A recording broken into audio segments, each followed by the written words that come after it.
Hello,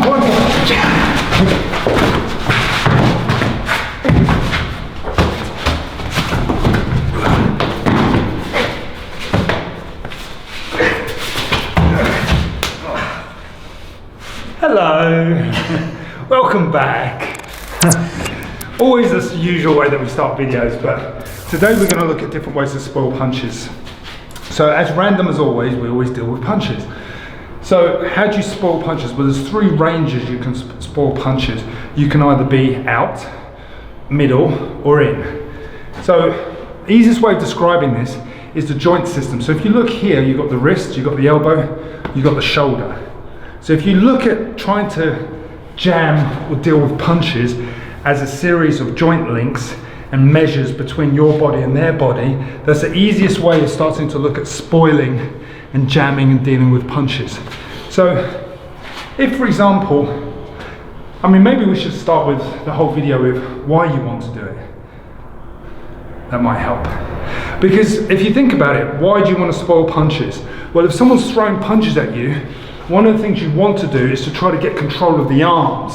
However you get control of the arms is up to you.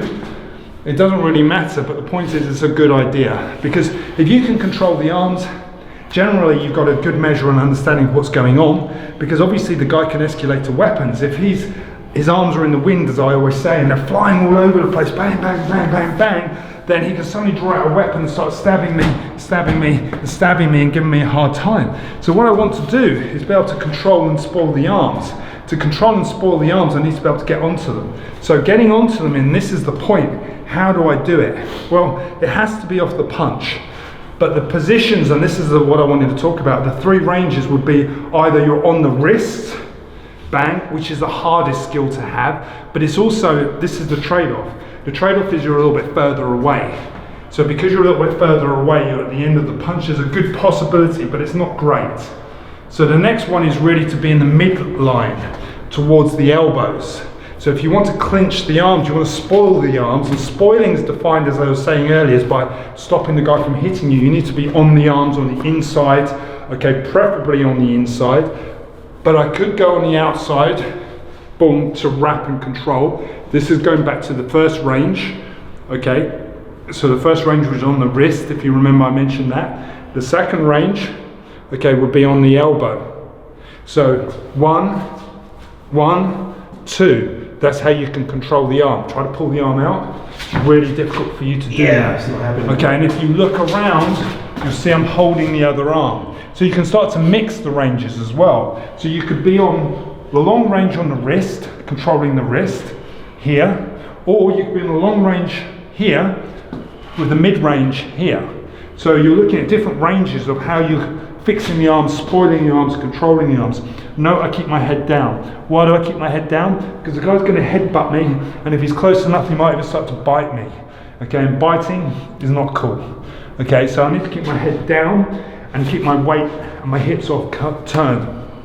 Again, the reason why I keep my hips off turned, or turned off if you like, because off turned doesn't make any sense to me either, actually. That's just not English, is it, really? Is because obviously the guy wants to knee, so I'm covering all my bases. I've got my head down, I'm sticking to the arms, and I'm trying to make it, my knees are bent, okay?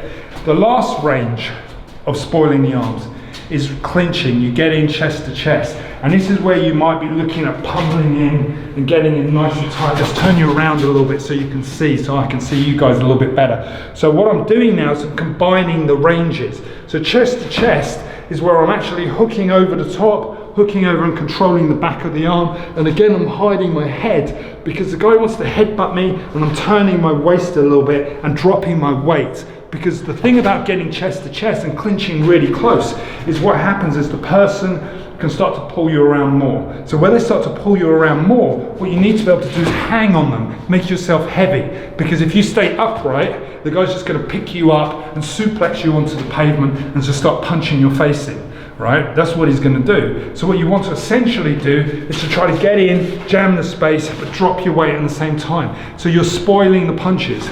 Now here's the thing, why do you want to spoil the punches? Well, if you spoil the punches, you're trying to outlast them. How long does a real fight last? 2-3 minutes? Maybe less? You didn't say minutes, did you? I did. You didn't say minutes. I did say minutes. Slap you there. Sorry. About 5 seconds, 3 to 5 seconds. Only in a movie will it be 2, 5 or 6 minutes, okay? That's a film. In the real world, a fight's seconds. Seconds. And you know that. I meant seconds. I know you meant seconds, so I'm gonna let you off. Sorry, people. Okay, so you're looking at seconds. So what I need to be able to do is tire him out long enough, spoil his arms long enough that it makes it so difficult for him that he can't get his punches out because he's tired. Yes.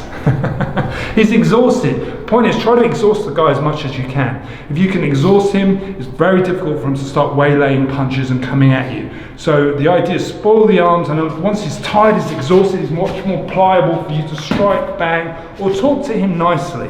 You know, buy him a coffee, just explain to him what you're doing is very bad.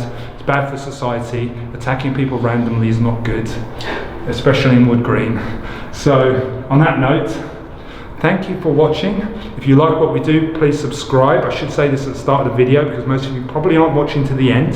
So thanks, and have a great day.